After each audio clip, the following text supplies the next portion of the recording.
মায়েরা বাবারা সবাই জ্ঞানীজন। গীতা অধ্যয়ন করি, গীতা পড়েছি, কিন্তু গীতাকে হৃদয়ে ধারণ করিনি। সনাতন ধর্মের মধ্যে শ্রীমদ্ ভগবদ গীতায় যাহা কিছু উল্লেখিত আছে, শ্রীমদ্ ভগবদ গীতার মধ্যে যাহা কিছু তত্ত্ব আছে, সমস্ত সনাতন ধর্ম আপনাকে যাহা দিয়েছে পৃথিবীর কেউ আপনাকে তাহা দিতে পারবে না। এটা বললেও রাজনীতির খাতায় পড়ে যাবে না। ওই কিছু দমুখে সাপ আছে না, দোতলবান্ধা মন, ওরা রাস্তা দিয়ে আটা দিলে মন্দির এক পাশে মসজিদ ভাবে মসজিদেই ঢুকবো না মন্দিরে ঢুকবো। ওরা সুবিধাবাদী, ওরা গুতর বইতে মসজিদেও ঢুকতে পারে, আবার যে সময় প্রসাদের লোক দেখে ভালো সেই সময় মন্দিরেও যেই প্রণাম করে। ওটাও না। আজকে শুনুন, এই শ্রীমদ্ ভগবদ গীতার মধ্যে ষটচক্র ভেদকে যেভাবে পঙ্খানুভাবে আলোচনা করে দিয়েছে গীতা সুরধনী দেবী, সুরধনী প্রণীত গীতায় দেখবেন ওখানে ষটচক্র ভেদ এবং গীতা পরমাত্মাকে, জীবাত্মাকে, অন্ধ ধৃতরাষ্ট্রকে, সঞ্জয়কে এবং পঞ্চপাণ্ডব কারা এবং ওই শতভাই দুর্যোধনের বংশধর কারা। এখন ইদানিং তো গীতা একখানা পেয়েছি আমরা, এক গ্রুপ, এই সনাতন ধর্মে গ্রুপিং হয়ে জগদীশের গীতা পড়া যাবে না, ইস্কনের গীতা পড়া যাবে না, অমুকের গীতা পড়া যাবে না। ইস্কন বলে জগদীশের ভুল, জগদীশের গীতা যারা পড়ে তারা বলে ইস্কনের ভুল। মানে ওনারাই সব ঠিক, গীতার কোনো ভুল নেই। টিকাকারের মধ্যে যে যতটুকু সাধনা করেছে তার ততটুকু লিপিবদ্ধ হয়েছে টিকাকার।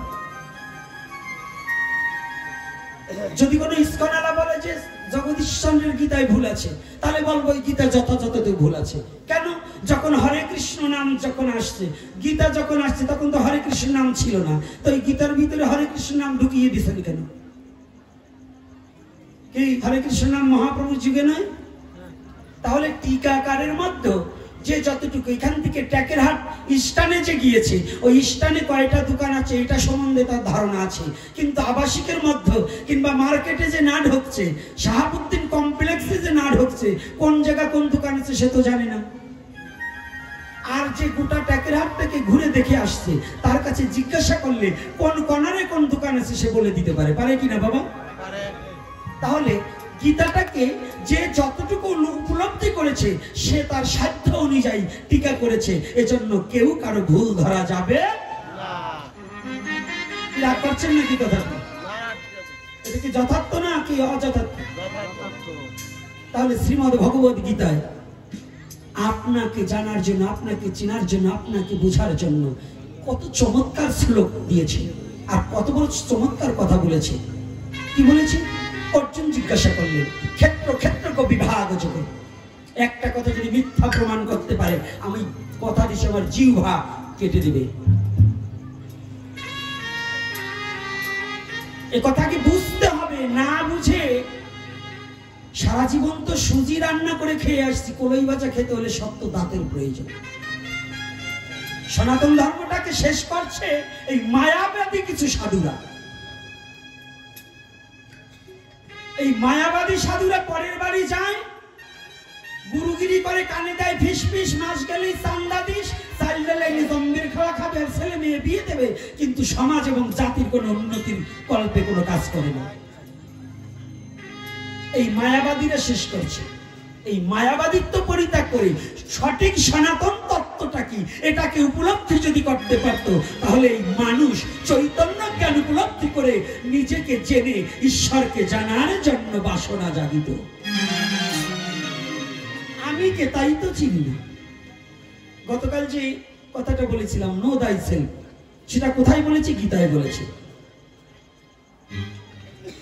ওই যে দার্শনিক নো দাই সেলফ, নিজেকে চেনো, নিজেকে জানো, ও কোথায় পেয়েছে? ওনার বাবার জন্মের আগে এ কথা শ্রীমদ্ ভগবদ গীতায় দিয়ে দিয়েছে। আমি দর্শন দিয়ে দেখিয়ে দেবো।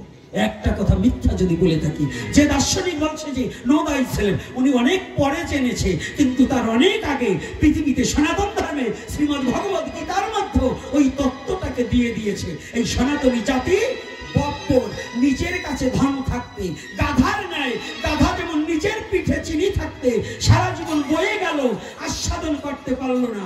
সনাতনী জাতি, সনাতন ধর্মে শ্রীমদ্ ভগবত গীতার মধ্যে কি আছে এই জাতি এখনো বুঝে নিতে পারলো না।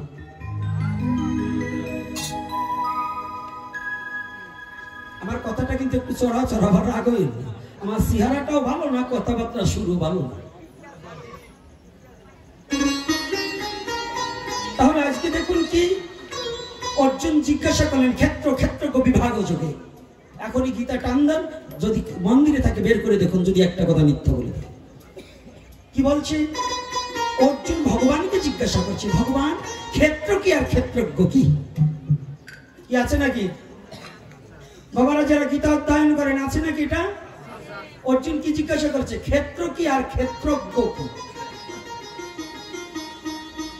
ভগবান কি বলেছে, ক্ষেত্র মানে দেহ, আর ক্ষেত্রজ্ঞ ওটা সম্বন্ধে যিনি বিশেষ করে জানে তিনি হচ্ছে ক্ষেত্রজ্ঞ।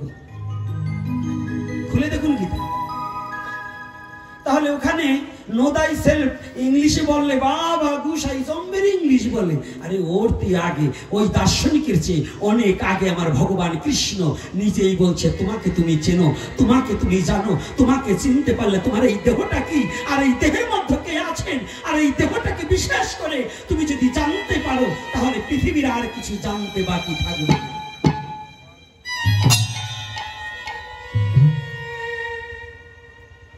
পৃথিবীর কিছু জানতে বাকি থাকবে, এটা শ্রীমদ্ ভগবত গীতায় বলেছে। কিন্তু আমরা কি করছি, গীতাটাকে শুধু উল্টাচ্ছি, আর আক্ষরিক বিদ্যা আছে শুধু পড়ছি, শ্লোকগুলোকে খুব প্রথম অধ্যায় বিষাদ যোগ ধৃতরাষ্ট্রবাচু ধর্মক্ষেত্র কুরুক্ষেত্র সমবেতা জিজিৎসাব মামকা পাণ্ডবচ্চৈব কিম নিবর্ত সঞ্জয়। কি এটা বললাম, কিন্তু এখন কি করছে ওদের বাংলা।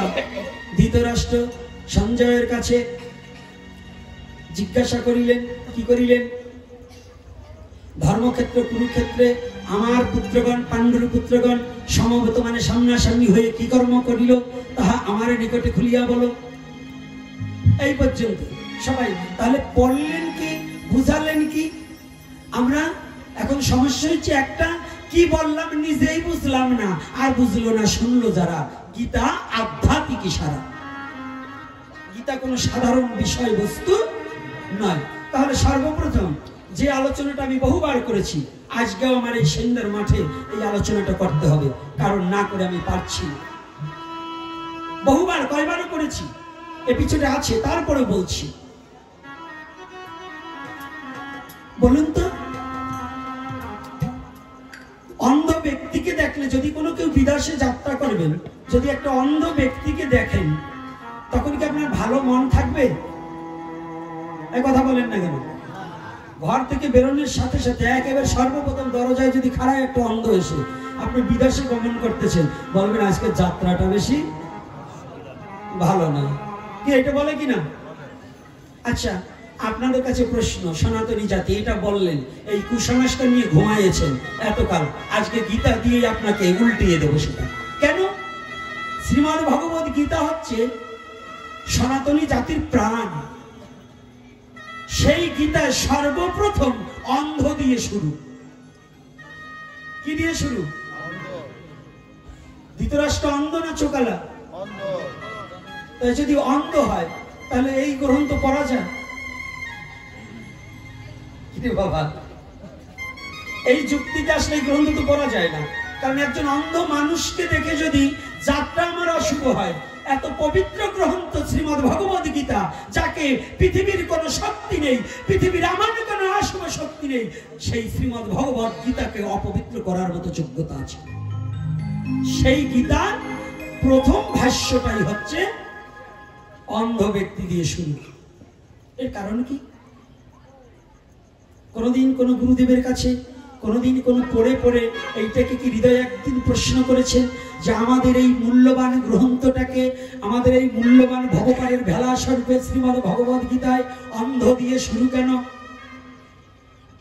হ্যাঁ যুব সমাজ, আজকে যুব সমাজ নেশাগ্রস্ত, দু প্রকারের নেশা, একটা গেমসের নেশা আর একটা হচ্ছে লিকুইড নেশা কিংবা আজকাল তো গার্জিয়ান খোর। গার্জিয়ান খোর মানে আমার সংসারের গার্জিয়ান আমার বাবা, ওরা আজকাল বাবা খোর হয়ে গেছে। এমন কোন গ্রাম না ইয়াবা না খায়, আছে কিনা বাবা বলবেন? হ্যাঁ সত্যি কথা বলবেন। মদ আছে। এই যে কয়দিন পরে আবার আপনাদের কদমবাড়ি মরার জন্য কয়েকটা, গত বছরে দুটো মরছে। দোলের নামে একবারে ফাইসলামি, ওখানে কোনো হরি কথা নাই, কিছু নাই, বক্স সাইডে দিয়ে ওরা ডিস্কো ড্যান্স নেই। ছেলে মেয়ে তার কাপড় আপড় কিচ্ছু ঠিক থাকবে না, ওরা ড্যান্স দেবে, উল্টে পাল্টে ড্যান্স দেবে দোলের নামে। অবৈধ কর্মকার্যকলাপ এই যে কয়েকদিন পরেই হবে, এটা অধর্ম, এটা কোনো ধর্মের মধ্যে পড়ে না। আর ওই অধর্মে অংশগ্রহণ করলে তুমি অপমৃত্যু হলে এজন্য কোনো ধর্ম দায়ী নয়। কি ধর্ম দায়ী হবে না? আর কয়দিন পরে এই যে এগুলো বাইক ঠিক করতেছে, বক্স ঠিক করতেছে, একজন কয় বন্ধু এবার যাস হুলি খেলবো। একেবারে হুলি খেলবার গিয়ে তোমার জীবন খেলায় শেষ হয়ে যাবে। কারণ যেখানে ধর্ম থাকে না, অধর্ম বাস, সেখানে ঘটবে সর্বনাশ। এজন্য সাবধান। দোল কিন্তু হুলি খেলার জন্য ওই যে আপনারা যা খেলেন ওইটা না।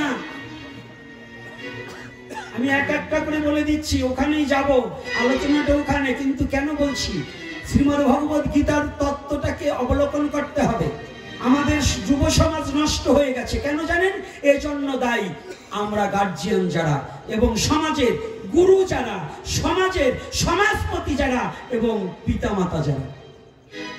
এই তিনটা শ্রেণী আমার সনাতন ধর্মকে শেষ করেছে। আর আর্য মহর্ষিদের ধার্য করা নিয়ম কানুনকে শেষ করছে। এক হচ্ছে অশিক্ষিত, আর একটা হচ্ছে বেশি শিক্ষিত। অতিরিক্ত শিক্ষিত যারা সনাতনী আইন মানতে চায় না, তারা বিবাহতে যেগুলো মাংস দান করে, পিতৃমাতৃ শ্রাদ্ধে যারা মৎস্য দান করে, এরা সবগুলো আমি বলে দিয়ে যাচ্ছি অনাচার কর্মে লিপ্ত থাকা হলো। এগুলো অবৈধ। কি বলতে দোষ নাই তো? বলবো না বলবো না? কি আপনারা শুনবেন না শুনবেন না? মায়েরা কথা বলে না, মানে বাঘে খাওয়া যদি লস হয়ে যায়, টাকা দিয়ে কিনে আইনি, মানে গোপীনাথে টাকা দিয়ে আইনি, আমাকে খাওয়া বন্ধ করবে। কি মা? আমার মাথাটা একটু ডাকো, এত গরম পড়ে না, শীত আছে, একটু শোনো। কারণ সনাতনী আচরণগুলো কত পরিশুদ্ধ, সনাতনী নিয়মটা কত পরিশুদ্ধ। আপনার আমার কারণে এই সনাতন ধর্মটাকে নোংরামির পথে ঠেলে নিচ্ছে, যাচ্ছে এতে নোংরামির পথে নিয়ে আপনার আমার সমাজের ক্ষতি হচ্ছে। ধর্মের কিছুই হবে না, ধর্ম ধর্মের জায়গায় টিকে থাকবে, কিন্তু ক্ষতি হচ্ছে কার? আপনার আমার আর আমার সমাজের, নাকি বাবা? ক্ষতি হচ্ছে কিনা? তাহলে আজকে এই শ্রীমদ্ ভগবত গীতার উপরে কিন্তু আসক্তি করতে পারছি না। ওরা আসক্তি হয়ে যাচ্ছে মোবাইলে এবং নেশাতে। আজকে শুনলাম আইপিএল নাকি একটা খেলা আছে, এটা খেলে এর আগে 18 লক্ষ টাকা দিয়েছে। এইবার শুনলাম তারপরে শ্বশুরের টাকা মিটিয়ে শ্বশুরের নামে বাড়ি লিখে নিয়েছে। এইবার আবারও দিনা হয়েছে যে এখন বেচবে কি, এখন ওইরকম বাড়ি 3 খান বেচলে আর হবে না, এখন শ্বশুরের শুদ্ধ বেচা লাগবে। এইরকম জামাইয়ের কাছে মাইয়ে বিয়ে দিলে, এই জন্য মাইয়ে বিয়ে দেবেন। আর এই যে যুবতী মায়েরা, ছেলে পাইলেই সম্পর্ক করে যেও না, একটু ভাইবে চিনতে যাইও যে তোমাকে খেতে দিতে পারবে কিনা। ঠিক কোমলমতি মেয়ে ওই যে 2 দিন পরে করলে হ্যালো হ্যালো, ওই 2 দিন পরে সদরুদ্দিন সাহেবের সাথে চলিয়ে গেল। এই বন্ধ করো। এইটা বন্ধ না করলে জীবনে কোনোদিন তুমি মনুষ্যত্ব জায়গায় পৌঁছাতে পারবে না। যারা ধর্মান্তরিত হয়, যারা নিজ ধর্ম পরিত্যাগ করে অন্য ধর্ম গ্রহণ করে, তারা পতিতার চেয়ে নিকৃষ্ট জানিবেন ইচ্ছা। এটা জেনে রাখবে। এজন্য সনাতনী জাতিকে হুঁশিয়ার করার জন্য। তো এটা থেকে ফিরতে হলে কি প্রয়োজন?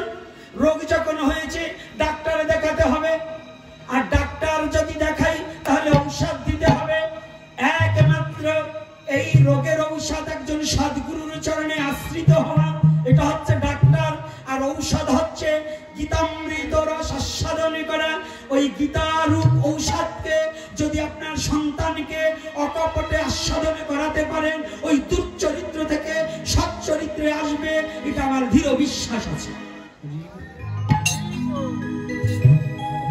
বিশ্বাস আছে তো? কাদের বিশ্বাস আছে হাত তুলুন তো। গীতায় কাদের বিশ্বাস আছে?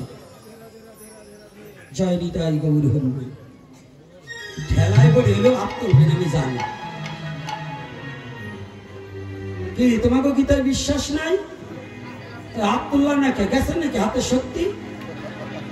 হ্যাঁ, ল্যাপের তলে বসে দিয়ে এরকম চাকতি পারো, তো এখন ভগবানের নামে হাত তুলো না।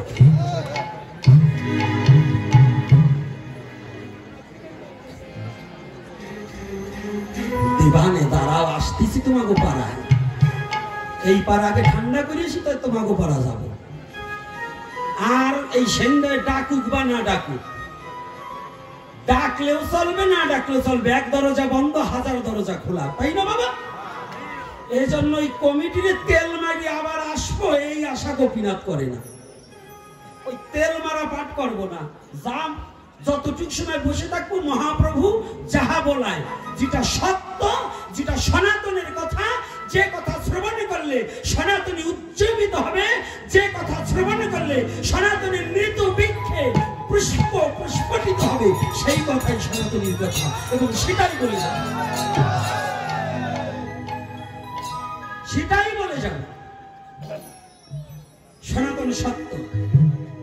আর যে সত্যকে ধরে আছে, ঠাকুর রামচন্দ্র রামকৃষ্ণদেব বললেন, যিনি সত্যকে ধরে আছে তিনি ভগবানের কোলে শুয়ে আছে, তার কোনো ভয় নাই পৃথিবীতে। এজন্য এই কথাগুলো একটু বুঝতে হবে। তাহলে শ্রীমদ্ ভগবদ গীতার সর্বপ্রথম কে? অন্ধ। এই অন্ধকে অন্ধ কেন দিলেন গীতায়? অর্থাৎ জগৎজীবকে বুঝালেন, হে জগৎজীব, তুমি অন্ধকার থেকে যতদিন পর্যন্ত জ্ঞানী না হবে, ততদিন পর্যন্ত এই গীতার তত্ত্ব তোমার পক্ষে বোঝা সম্ভব না।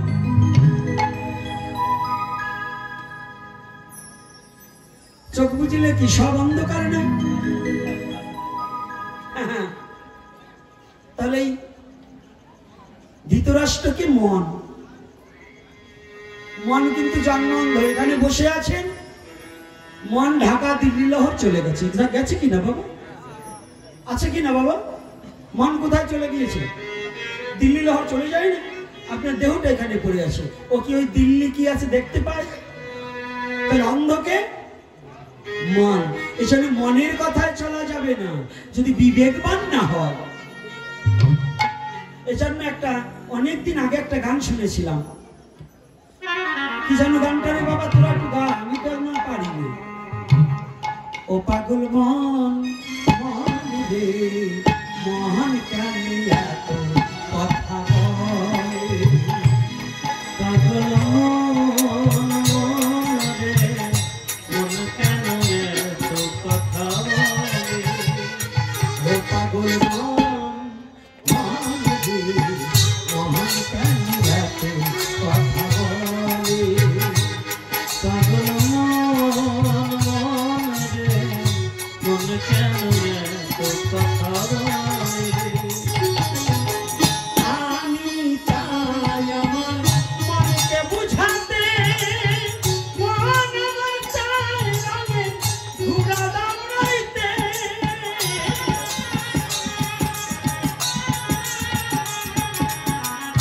আমি চাই মনকে বোঝাতে, মন আমার চাই রঙে ঘুরা দাঁড়াইতে, পাগল মন, মন রে মন কেন এত কথা বলে, ও পাগল মন, মন রে মন কেন এত কথা বলে।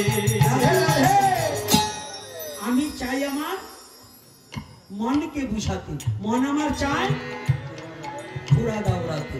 তাহলে এই মনকে স্থির। অর্জুন জিজ্ঞাসা করলেন, কৃষ্ণ হে জনার্দনে সর্বকারণের কারণ, আমার এই মন বাতাসের চেয়েও দ্রুতগামী বেশি। কি গীতায় বলছে কিনা? কিরা সাধু বাবারা, গীতায় এই কথা অর্জুন বলেনি যে বাতাসের চেয়ে আমার মন দ্রুতগামী বেশি? আমার মনটাকে কি করে কণ্ঠলে করিব? আমার মনটাকে কি করে তোমার চরণে একনিষ্ঠ ভাবে ডুবিয়ে দেব? ডুবিয়ে দেব। আমার মন যে কোনো শাসন বারণ মানে না। ভগবান বললেন, অর্জুন অর্জুন,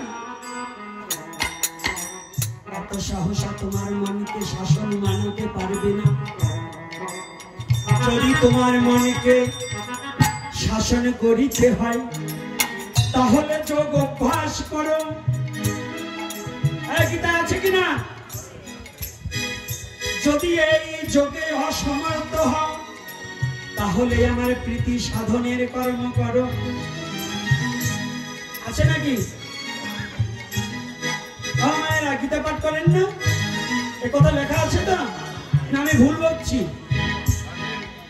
পড়েছেন কিন্তু বোঝেননি। কেন বোঝেননি?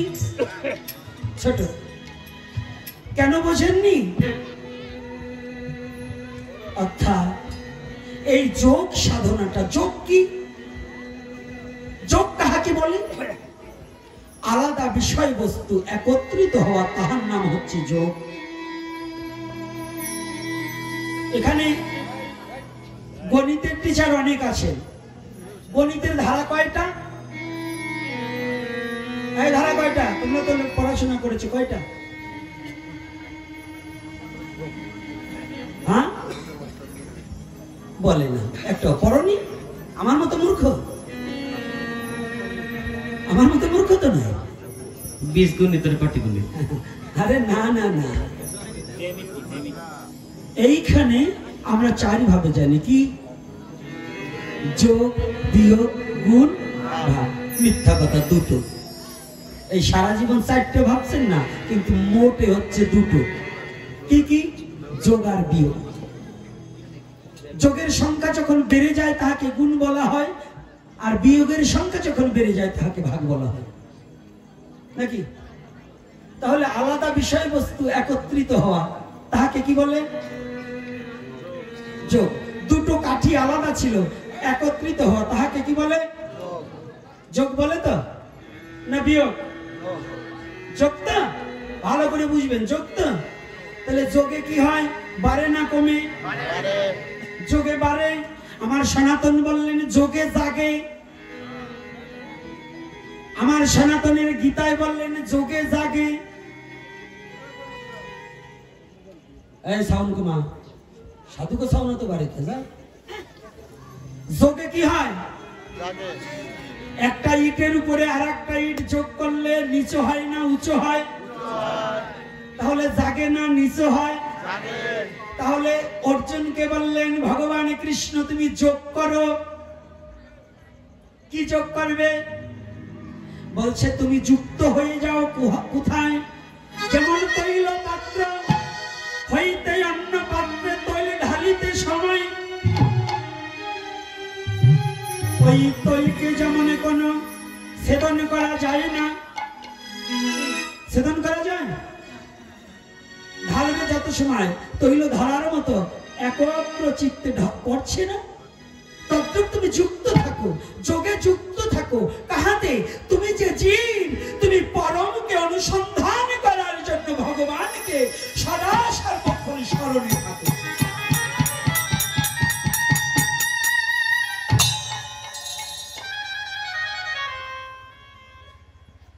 তুমি সদা সর্বক্ষণ তাকে ভুলে যেও না। এটা হচ্ছে একটা তত্ত্ব। আর একটা তত্ত্ব কি? আর একটা তত্ত্ব হচ্ছে যোগে জাগে। কি জাগে? তুমি যখন প্রাণায়ামের মধ্য দিয়ে রেচক পুরো কুম্ভক আদি তত্ত্বটাকে উপলব্ধি করিয়ে। শ্বাস প্রশ্বাস দম, এই তিনটা কথাকে যখন উপলব্ধি করতে পারবে, শ্বাস প্রশ্বাস দম, এই তিনটা তত্ত্বকে যদি উপলব্ধি করা যায়, এই তিনটাকে যদি একটু জানা বোঝা যায়, এই তিনটার উপর যদি একটু গবেষণা করা যায়, তাহলে জাগবে কি জাগবে? কুলকুণ্ডলিনী শক্তিকে জাগ্রত করা যাবে। এজন্য অর্জুনকে বললেন তুমি যোগ করো। বলুন তো, এখানে এতগুলো আমরা লোক আছি, কতজন যোগের ঘরে যোগ করে আমরা গীতা অধ্যয়ন করি, রাধে রাধে, লাখে না মিলিল। আমাকে বলছেন আমি উনি,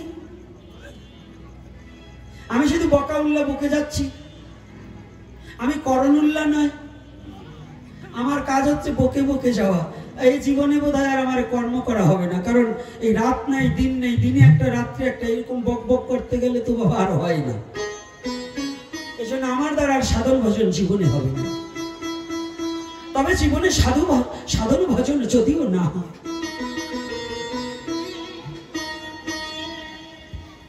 তাহলে একটা ভরসা আছে, এই জীবনে আমি কোনো সাধন ভজন করতে পারি না, আমার দ্বারা জীবনে কোনো গোবিন্দ ভজন হয়নি, শুধু মুখে বলে গেলাম, কিন্তু এ জীবনে কোনোদিন। ভগবান অর্জুনকে বললেন তুমি যোগে যুক্ত হয়ে যাও। আমার এই জীবনে কোনোদিন ওই যোগে যুক্ত হতে পারিনি, আমি কোনোদিন ভগবানের স্মরণ করে ভগবানের সাথে যুক্ত হয়ে জীবাত্মা পরমাত্মার মিলনে ঘটাতে আমি কোনোদিন পারিনি।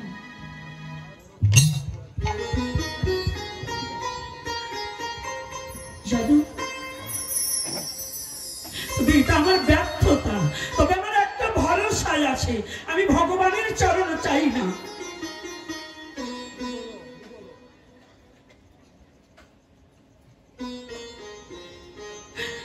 আমি ভগবানের এমন কোন সাধন করিনি যে তার চরণ পাবো, আমি জীবনে এমন কোন কর্ম করিনি আমি ভগবানকে দেখতে পাবো, জীবনে এমন কোন সাধনার মধ্যে লিপ্ত হইনি যে আমি কোনোদিন ভগবানের করুণা পাবো।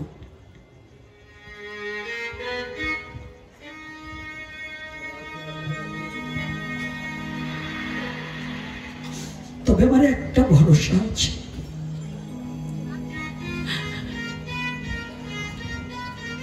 সমস্ত কুল হারিয়ে গেল, একটা কুল থাকে জীবে। হে জগৎজি, যদি তোমার সমস্ত কুল হারিয়েও যায়, জগতের সমস্ত কুলকে যদি হারিয়ে ফেলো, তবে একটা কুল আছে। পিছনে থেকে পদকর্তা পদ যোজনা করে বললি, ওরে কোন কুলে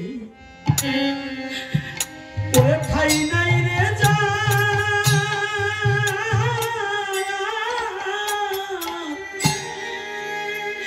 আমি পার করিব, ওরে পার করিব তারে,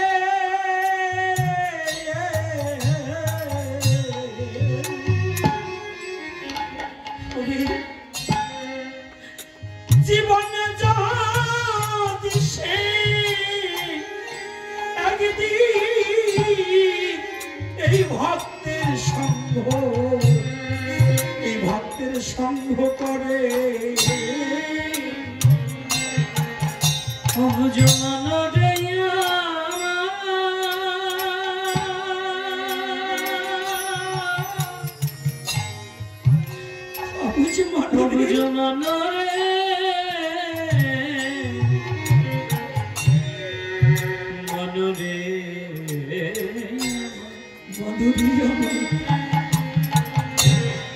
আর কোন কুলে ঠাই নাই রে যা, ঠাই নাই রে যা,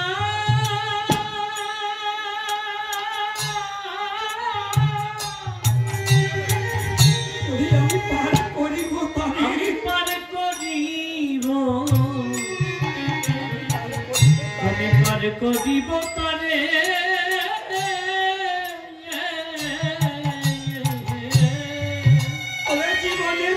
সেই একদিন ওরে এই জীবনে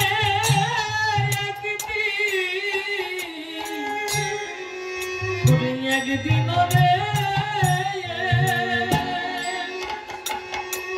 ওরে আমার ভক্ত সঙ্গ করে রে বুঝবন রে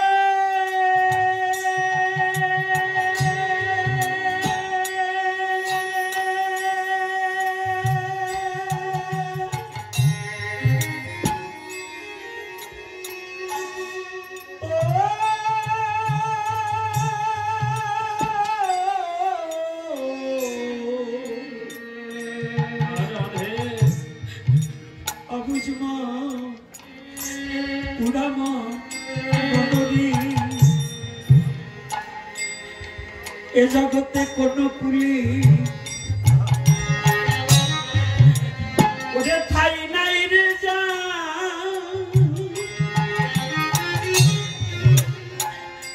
ওরে আমি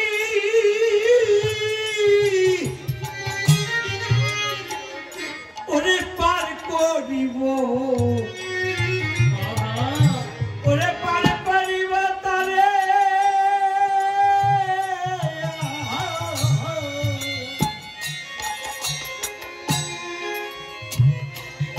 ওরে জীবনে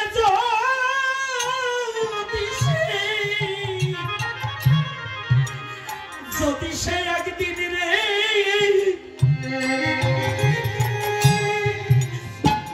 ওরে এই কৃষ্ণ ভক্তের সঙ্গ করে কোন কুলে ঠাই নাই রে যা ঠাই নাই রে যা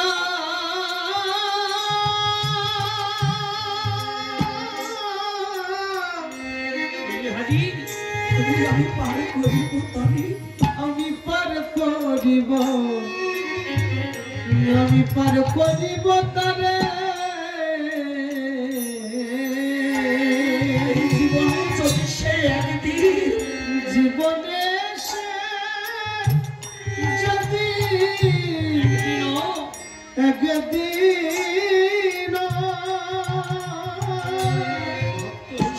ভক্ত সঙ্গ কৃষ্ণ সঙ্গ করে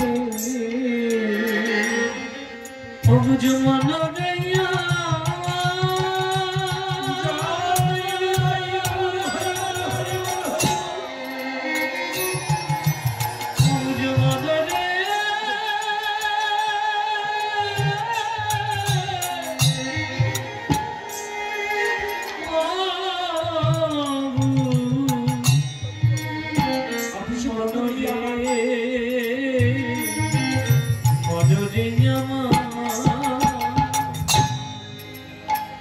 আর কোন কুলে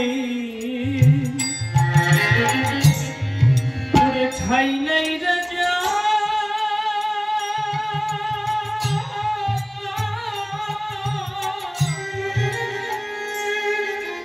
আমি পার করিব আমি পার করিব তারে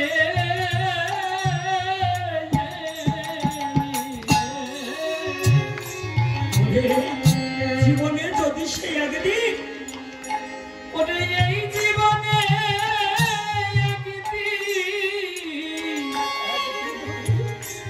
একদিন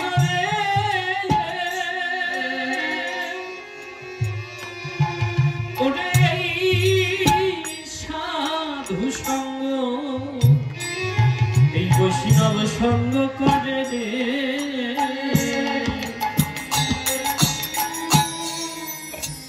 কোন কুলে যার সমস্ত কুল হারিয়ে গেছে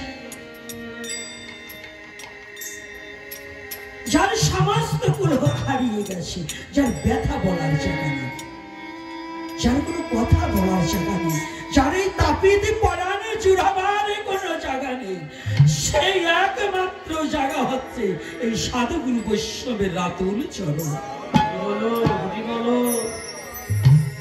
আত্মসমর্পিত চিত্ত।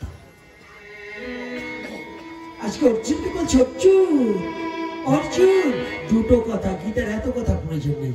একটা বলছে তুমি যোগ অভ্যাস করো। যদি প্রতিটা সনাতনী ছেলে একটু যোগ অভ্যাস করত, যোগে থাকতো, আজকে আমাদের ছেলে মেয়েগুলো এত নষ্ট হতো না। হতো বাবা? বলুন হতো? আজকে আমার সমাজ এত ছাড়ে খাড়ে যেত না। এখনো সময় আছে, এখনো সময় আছে, বুঝতে হবে। তোর বাড়ি কই? ফোন বন্ধ কর। এখানে বসতে হলে ফোন চাপিয়ে একবারে বের করলো। সে যে হোক, থামবার পরে বলবা। যতটুক সময় স্টেজে থাকবো ততটুক সময় এই স্টেজের প্রতি একজন ব্যক্তি থাকলেও তার এদিকে লক্ষ্য থাকতে হবে। মোবাইল চাপতে বাড়ি যাও। কি বাবা ভাগবতী আসরে এসে ফাজলামি করবা, ওটা মেনে দেব না, তাতে যা হয় হবে। এত কথার পরেও যদি তোমাদের ব্রেনে কিছু না ঢোকে, তাহলে আর এ জন্মে ওই গরু ছাগলের মতোই চলবা, আর মানুষ হতে পারবে না। এই জন্য বলছি, হে সনাতনী জাতি, নিজের ঘরে সম্পদ থাকতে ওই ফকির লালনের গানের মতো হয়ে যেও না। ও যার আপনা খবর আপনার হয় না, ও যার আপনা খবর, ও সে আপনাকে চিনতে পারলে গো, যাবে অচিনাকে চিনা, যাবে অজানাকে জানা। ও যার আপনা খবর, ও যার আপনা খবর আপনার হয় না। লাস্টে কি বলছে? ও ফকির লালন মারলো জল পিপাসায় রে, ও কাছে থাকতে নদী মেঘনা। তাহলে সনাতন ধর্মের তত্ত্বটা কত কথা। কাছে থাকতে নদী মেঘনা।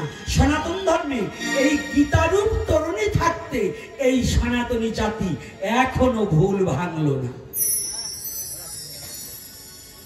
যে তরুণীতে ওঠে প্রাচ্য দেশে খ্রিস্টান ধর্ম অবলম্বনকারী, যারা খ্রিস্টান, যাদের জন্মসূত্রে খ্রিস্টান ঘরে জন্ম, চলে যান ইংল্যান্ড, ইউরোপে চলে যান, অস্ট্রেলিয়া, ফ্রান্স, জার্মান, জাপান, এ সমস্ত দেশে চলে যান, সিঙ্গাপুর, এ সমস্ত জায়গায় যেয়ে দেখেন খ্রিস্টানেরা গীতাকে বুকে জড়িয়ে ধরে কাঁদছে।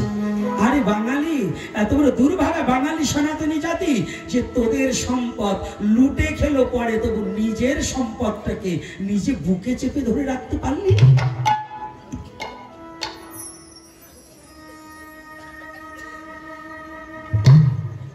একটু বুকে তো ধরার চেষ্টা করি। কত বড় চরম কথা বলছে। ক্ষেত্র মানে দেহ, আর আমরা ক্ষেত্র মানে বুঝি জমি, তাই না বাবা? ক্ষেত্র মানে কি? খেতে যাবি না, এক মাঠে যাবি না, আর ওখানে গীতায় বলছে ক্ষেত্র মানে দেহ। তোমার এই দেহটা সম্বন্ধে এমন করে জানতে হবে, নোদাই ছেলে কথা, তোমাকে তুমি জানো, তুমি কে? এই কথাটা কে বলেছিলেন? কলির যুগে একজন জিজ্ঞাসা করেছিলেন। কাকে? ভগবান। কলির ভগবানকে? কলির ভগবানকে? যুগ নায়ককে? আস্তে আস্তে না খেয়ে আসছে। একাদশী অমৃত মেলা দূরে। আজকাল বলে কোন কোন ভদ্রলোক, শিক্ষিত সমাজ যারা, অনেকের বলে একাদশী লাগে না, ও ছাতা করে লাভ কি, না খেয়ে লাভ কি, খাও দাও ফুর্তি করো, যে কদিন বাস্তি করো। আরে ফুর্তি রে, এই জন্ম জন্ম নয়, কয় মরার পরে যাই হোক। আরে ব্রেনে কিছু ঢুকলো না, বলছে অমুক মরিয়ে গেছে, তাহলে গেছে কোথায় গেছে? কি বলুন? মরিয়ে গেছে, তাহলে গেছে যখন কোথায় গেছে? তাহলে এখানে কয়দিনের জন্য এসে এত বাহাদুরি করছো, যেখানে অনন্তকাল থাকতে হবে, সে কথাটা কি চিন্তা করে দেখেছো? তাহলে যদি মরে যাও, ওই যেখানে যাবে ওখানে যেতে হলে জীবনে জীব আমরা জানি কি মন ভুলানো কথা বলি, খালি হাতে এসছি, খালি হাতে যেতে হবে, এটা বলে না বাবা? আপনারা কি শুনছেন? এটাই বলে না, দেখ মানুষ টান করে দিয়ে যায়, হ্যাঁ বলে আমি কিচ্ছু আনিনি, কিচ্ছু নিয়ে যাব না। দুটো জিনিস, একটা নিয়ে এসেছি আর একটা যেয়ে নিতেই হবে। এসেছি আবার নিতেও হবে। যেটা আনছি সেটা নিতে পারবো না। আনছি ভাগ্য, নিতে হবে কর্ম। আনছি কি ভাগ্য, নিতে হবে কি তাহলে যদি আমি কেমন কর্ম করেছি, এই কর্মফলটা তোমার ভোগ করতেই হবে। রাধে, কর্মফল ভোগ করতে হবে না? হবে কি না? এই কলির পবন অবতারী শ্রীমানে গৌর হরি একদিন নিরজনে বসিয়া আছেন।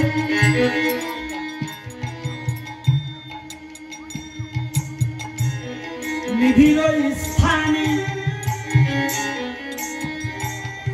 ইতিমধ্যে আমাদের গোস্বামীগণ কয়জন?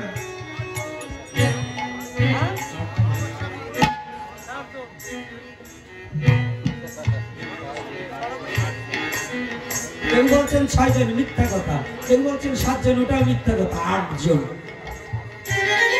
গোস্বামীগণ কয়জন? 2 জনের কথা জানি না, 6 জনের কথা প্রকাশ্যে আছে। আমরা তো সাধু হয়েছি। আমি গোপীনাথ, আমাকে যদি একটু মহারাজ বলে আমি ফুলে যাই, তাই না? ফুলে যাই না? ওরে বাবা, মহারাজ হয়ে গেছি। আজকে আমার সবচেয়ে ভালো লাগতেছে, এই ট্যাকের আট রাজরে এত পাঠ হলো একটা ব্যক্তিকে কোনোদিন পাইনি, আজকে একটা নতুন ব্যক্তিরে পাইছি। বলবো না বলবো না, আমি মহাপ্রভুর কাছে প্রার্থনা করি যে ব্যক্তি আজকে যোগদান করছে ইনি যেন মৃত্যুর আগ পর্যন্ত ভক্ত সঙ্গ ছাড়া যেন না হয়। সে ব্যক্তি আর কেহ নয়, আমার রিপনের বাবা। এই ডাইন পাশে দেখতে পাচ্ছি রিপনের আমার প্রার্থনা, বাবা জীবনে তো যতকালই গেল তোর বাবা অনেক কষ্ট করেছে, তুই বাবা একটা কাজ করিস, আজ হতে যেখানে ভাগবতীয় কথা হবে জোর করে হলেও তোর বাবাকে একটু নিয়ে যাবি। আর আমিও বাবাকে একটু অনুরোধ করব, আমার এই এতদিন এই অঞ্চলে ভাগবতের মধ্যে আজকে আপনাকে দর্শন করেছি, তাই আজ থেকে যোগ যখন দিয়েছেন আর বিয়োগ হইয়েন না। যারা যোগ দিয়েছেন তারা আর বিয়োগ হইয়েন না। পেয়ে এমন সুযোগ হলে বিয়োগ শেষে কি আর পাবি দেশে? গুরু কি ধন চিনলি না মন, দিন গেল তোর রঙ্গ রসে। আপন শান্তি গুরু অনুরাগ ভাবে যার ঘটেছে তার হয়েছে বিষয়ের বিরাট। এই জন্য আজকে আমার খুব ভালো লাগছে, সত্য কথা বলি। আর এবার বছরের পাঠের মাধ্যমে আজকে যে কথাগুলো মহাপ্রভু কৃপা করে বের করে দিলেন, এই কথাগুলো সারা বছরে বলতে পারিনি। আজকের আমার একটু ভালো লাগছে, কারণ এই সেন্দিয়াতে এর আগেও পাঠ করেছি, কিন্তু এত নীরবতা পাইনি, এত নীরবতা। আর আজকে আমার আরো আনন্দ লাগছে, কিছু শিক্ষিত লোক যারা জ্ঞানী তারা আমি দেখতে পাচ্ছি, কিছু কিছু বদন্ত চিনা আছে, সরাসরি না চিনলেও দূর থেকে চিনি। তো এজন্য আমার খুব ভালো লেগেছে। এজন্য সবাইকে বলি ধন্যবাদ, এবং আপনাদের এই আচরণে আমি পরম সন্তুষ্ট। আমি নয়, শুধু যে পাঠকই আসুক তাকে গৌর হরি যাহা কিছু বলাক নীরবতা পালন করে হরি কথাকে আস্বাদন করতে হবে। এটাও একটা ধর্ম, এটাও আপনার মানবতার ধর্ম। এটা যেন আজকে নয়, শুধু আজকে এই গোপীনাথের হুমকি ধামকিতে বকার ভয়তে চুপ থাকছেন এটা নয়, যত ছোট পাঠক আসুক আর বড় পাঠক আসুক, আপনারা কৃপা করে নীরবতা পালন করে হরি কথাটাকে আস্বাদন করবেন। রাধে রাধে, মনে থাকবে তো? আর মায়েদের প্রতি আর একটা অনুরোধ করে যাচ্ছি, আপনারা যেখানেই যাবে মস্তকটা একটু ঢেকে যাবে। আর এই অনুরোধটা করছি, তারপরে গৌরলীলায় প্রবেশ করছি। আর একটা অনুরোধ, যুবক বাবা যারা দোল পূর্ণিমায় হোলি খেলবার যেও না, হোলিতে নিজেকে রঙিন করো। সেই হোলিটা কি জানো, একটু এই অহংকারকে বস্তায় বস্তায় টাকা দিয়ে এই রং তামসা ফাজলামি না করে একটু সাধুগুরু বৈষ্ণবের চরণে গড়াগড়ি গিয়ে একটু হরি নাম করো, তাতে জীবনে রেহকাল পরকাল দুটোই পাবে। হরি বল হরি বল, মনে থাকবে তো? কি আমার এই পক্ষে কারা? কিছু কিছু লোক হাত উঁচু করছে না, নাইলে তো ডিস্কো ডান্স দিতে পারবো না। সাবধান, গত বছর থেকে বলছি, এবারও বলছি, আবার একটা জিনিস, আর গৌরহরি যা করে, আর একটা জিনিস আপনাদেরকে বলে দিচ্ছি, সেটা হচ্ছে দুর্গাপূজায় কোনো মেয়ে নাচাবেন না, মদের বোতল আনিবেন না। এই দুটো জিনিস আপনাদের চরণে হাত রেখে বলছি, যদি আপনি সঠিক পিতা হন, আপনার ছেলে যদি মদের বোতল নিয়ে আসে, ওই পুত্রকে ত্যায্য পুত্র করলেও ও মৃত্যু হলেও আপনার মঙ্গল। কারণ ওই কুলাঙ্গারের জন্য আপনার বংশ বিনাশ হবে, আপনার বংশের মুখে চুনকালি পড়বে। পুত্র হয় কিসের জন্য? পুত নামক নরক হইতে করিবে ত্রাণ, এই কারণে পুত্র নাম দিলেন ভগবান। যে পুত্রের দ্বারা পিতামাতার মুক্তি হবে, সেই পুত্র যদি মূত্র তুল্য হয়, পুত্র আর পুত্র দুটো একই দরজা দিয়ে পৃথিবীতে আসে, একটা মাতৃগর্ভে প্রবেশ করে আর একটা পথে ঘাটে পড়ে থাকে। তাই যে পুত্র পিতামাতার মঙ্গল সাধনের জন্য জীবনটাকে চালাতে না পারে, ওই পুত্র পুত্র নয়, ওটা মূত্র তুল্য, ওর দু চার করে মরে গেলেও কিছু হয় না। এজন্য সনাতনী জাতি, তোমরা যারা যুবক বাবা আছো, যা জীবনে ভুল করেছো, আজ থেকে প্রতিজ্ঞাবদ্ধ হয়ে যে আর যা ভুল করেছি আজ থেকে আর ভুল করব না। আমরা সঠিক সনাতনকে হৃদয়ে ধারণ করে আমি সনাতনী হতে চেষ্টা করব। রাধে রাধে। তাহলে মদের বোতল আর এই মেয়ে নাচানো বন্ধ করবে, এই অঞ্চলটাতে বেশি হয়। আমি চরণে হাত রেখে যাচ্ছি, চরণে হাত রেখে। আর যারা পুজো কমিটি আছেন, আপনাদেরও বলে যাচ্ছি, আপনারাও পোলা পান্ডে বলবো কি, বুড়ো দাঁত পড়িয়ে গেছে, ওরাও যাইয়ে সামনে ওই রকম তাকাই থাকে, মানে জীবনে আর দেখে না, বাস্তব দেখে। কি এরকম আছে কিনা বলুন? তাই আমি চরণে করি মানা যে ওখানে যাবেন না, আর ওটা থেকে বিরত থাকবেন। এইবার হ্যাঁ দাও, আরে দেখি কি দিয়েছে, ভালো হইলো ভালো।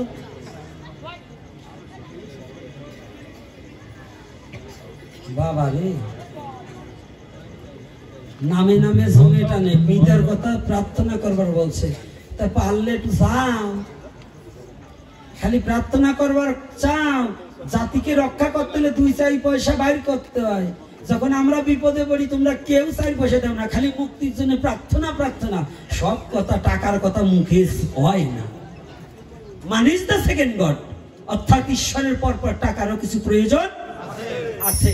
সনাতনী জাতি হচ্ছে কিটটা, সবচেয়ে কৃপণ জাতি সনাতনী, অর্থাৎ এরা অসৎ পথে টাকা ব্যয় করে, কিন্তু সৎ পথে ব্যয় করতে চায় না।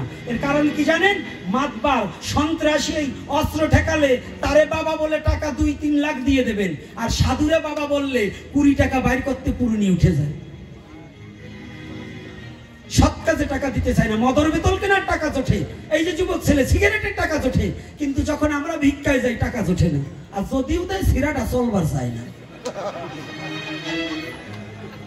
এজন্য প্রার্থনা করবার বলছ, আমি প্রার্থনা করব, কিন্তু সাথে প্রার্থনা খালি করো না, একটু নিজের শক্তিটাকেও ব্যয় করি।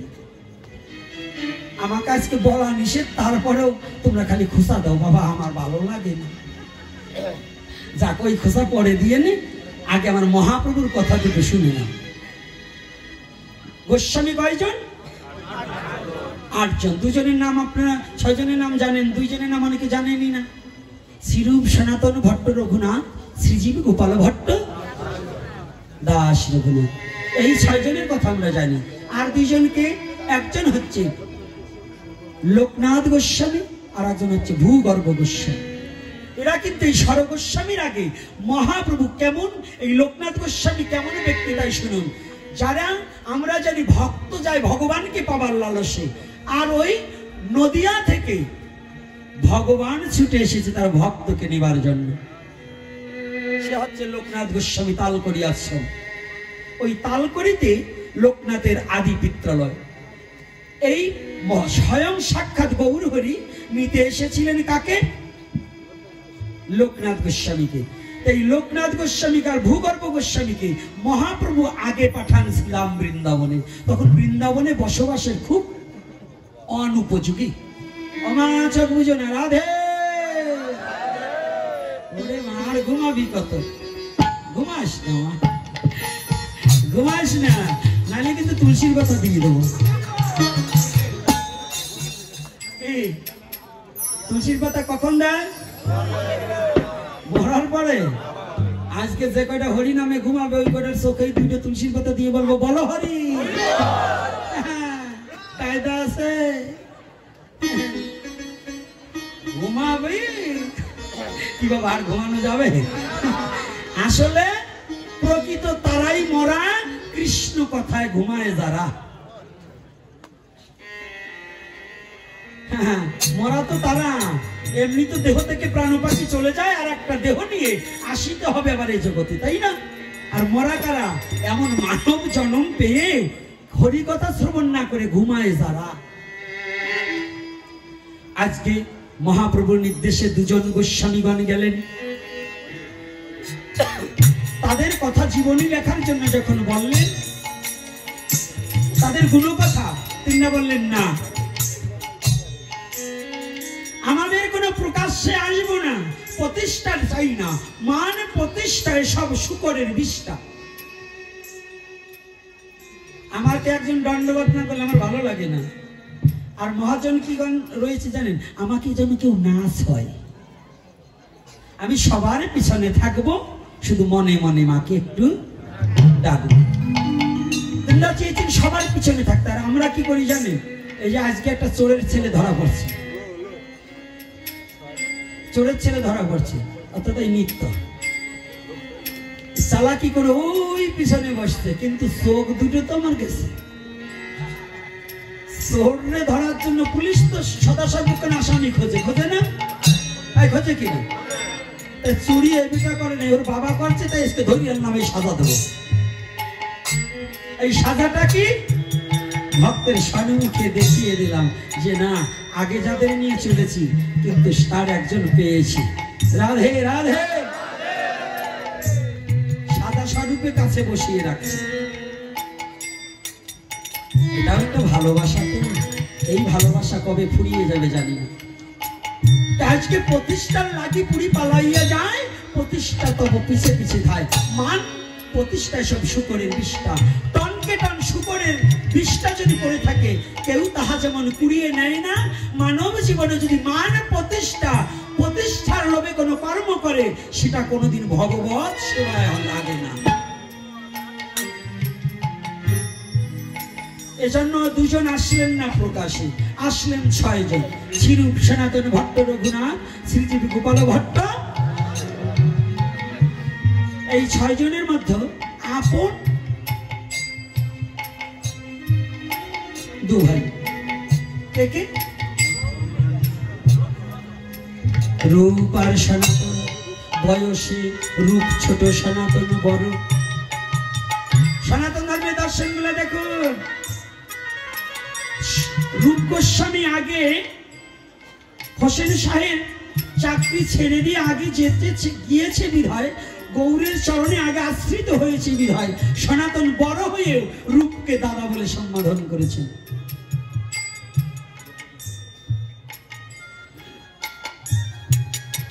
এই সনাতন একদিন মহাপ্রভুকে জিজ্ঞাসা করছেন।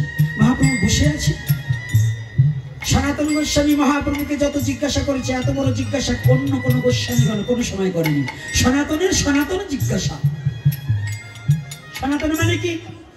চিরন্তন খাঁটি বস্তু, চির নূতন খাঁটি বস্তু। সনাতন কখনো পুরাণ হয় না, এটা নিত্য নূতন। কার মতো? বাবার নামের মতো। বাবার নাম কেমন? একটা ছেলেকে যদি বাবার নাম 1 লক্ষ বার জিজ্ঞাসা করে, সে কি এই 1 লক্ষ বার বলছি দেখে পাল্টাই পুল্টাই বলে? পাল্টাই বলে? সন্তানের কাছে বাবার নাম যতবারই বলা হোক, ততবারই যেমন নূতন লাগে, আনন্দ লাগে। সনাতন ধর্মটা হচ্ছে তদ্রূপ। যতবার এই পৃথিবীতে মানুষ যতবার আসবে, সনাতনে আশ্রয় নিলে তার তত আনন্দ বৃদ্ধি পাবে। রাধে।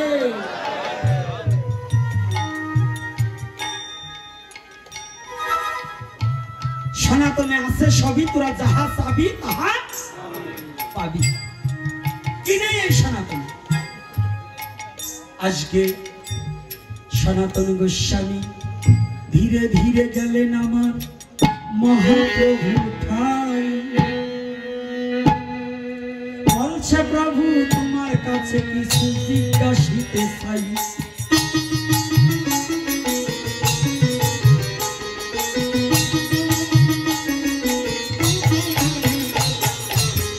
কৃপা করে সত্য কথা আমারে বলিবে, তোমার বদন হইতে কথা শুনে আমার মনের গ্লানি যাবে।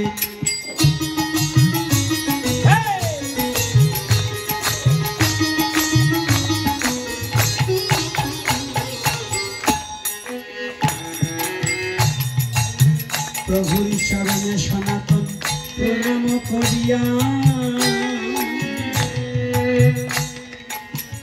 একটু দূরে যাচ্ছে সনাতন নয়ন জলে ভাসিয়া।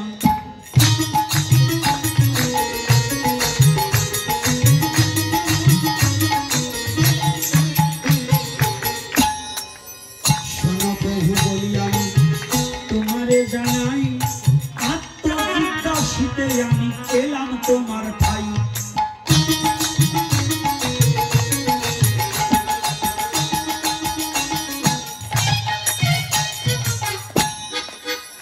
আত্মজিজ্ঞাসাটা কি? মহাপ্রভু বলছে শোনো সনাতন আমার কথা শোনো,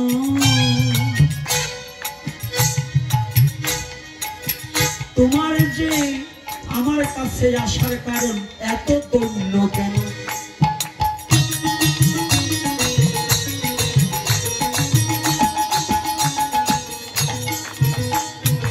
তোমার যে দৈন্যের মূরতি, তুমি যে যেমন করে আমার কাছে কথা বলতে এসেছো, বলো বাবা কি বলতে চাও সনাতন? বলছি প্রভু আমার একটা আত্মজিজ্ঞাসা। অমকের বাবার নাম কি, অমকের জ্যাঠার নাম কি, এই অমক এ করলো কেন, এই আজকাল সনাতন ধর্মের জিজ্ঞাসা হয়। কিন্তু আত্মজিজ্ঞাসা কি এটা কিন্তু জিজ্ঞাসা করে না। বলুন, মানুষকে ঠকানোর জন্য প্রশ্ন করে না? সাধু একজন আসলে, পাঠক একজন আসলে স্লিপ একটা লিখে দেয়, এইটার মানে কি? উনি জানার পরেও লিখে দেয় মানুষকে ঠকাবার জন্য। বললেন না, এটা বন্ধ করে দাও, কেউকে ঠকাতে চেয়েও না। যদি তুমি কাউকে ঠকাবার জন্য যাও, একদিন দেখবে তুমি নিজেই ঠকে বসে আছো। বসবে না? আজকে যখন সনাতন গোস্বামী মহাপ্রভুর কাছে গেছে, মহাপ্রভু বলছে তুমি এত দণ্ড করছো কেন বলো? আচ্ছা প্রভু আমার জিজ্ঞাসাটা কি জানো? কে আমি?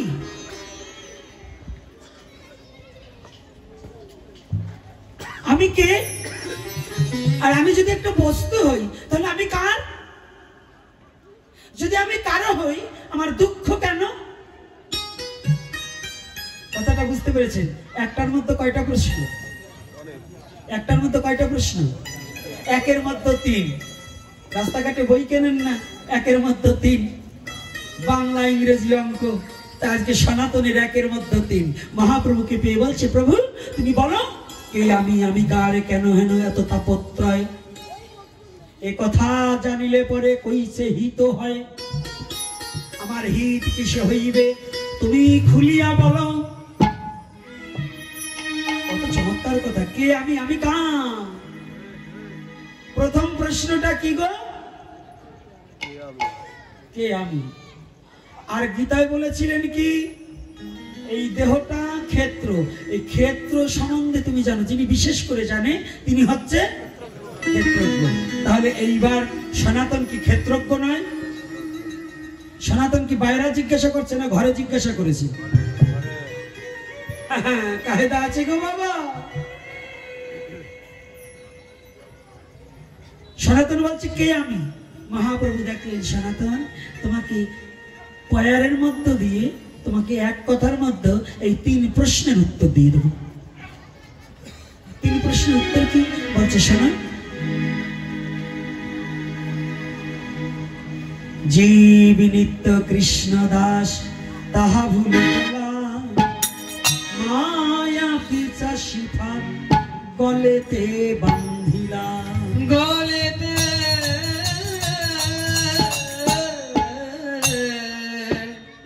গলেতে বান্ধিলা।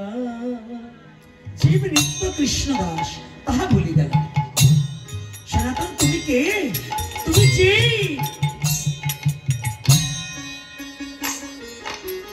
আমি যদি জীব হই আমি কার?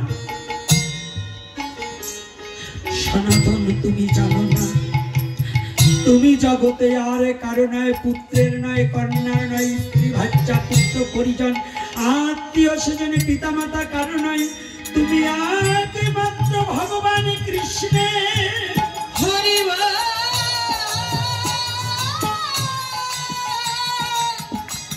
হরি বল হরি বল হরি হরি।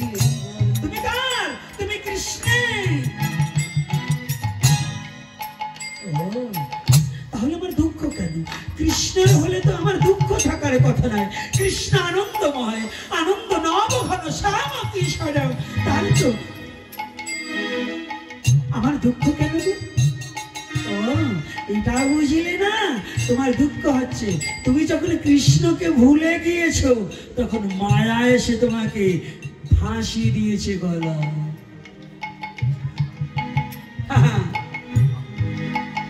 মায়া এসে তোমাকে ফাঁসিয়ে দিয়েছে। এই জন্য এই মায়ারজ্জু যদি কাটাইতে চাও, একেবারে গিয়ে ধরো ধরো সদ্গুরুর পাও। পূর্বের একেবারে প্রথমের আলোচনা। এই জন্য গুরুচরণ আশ্রয় করতে হয়,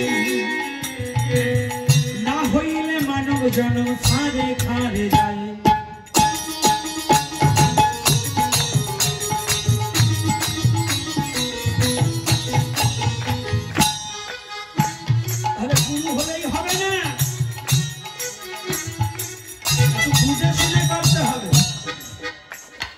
গোপীনাথ ভালো রসের কথা বলতে পারে, ওনারাই গুরু করবো। যে ভালো কবি গান গাইতে পারে ওরাই গুরু করবো। যে ভালো কীর্তনীয় ওরাই গুরু করবো। দাদা, আজকাল আমাদের সমাজে গান যে ভালো গাইতে পারে সেই গুরু, কয়খান বই পড়ে কয়টা শ্লোক মুখস্থ করলে সেই গুরু।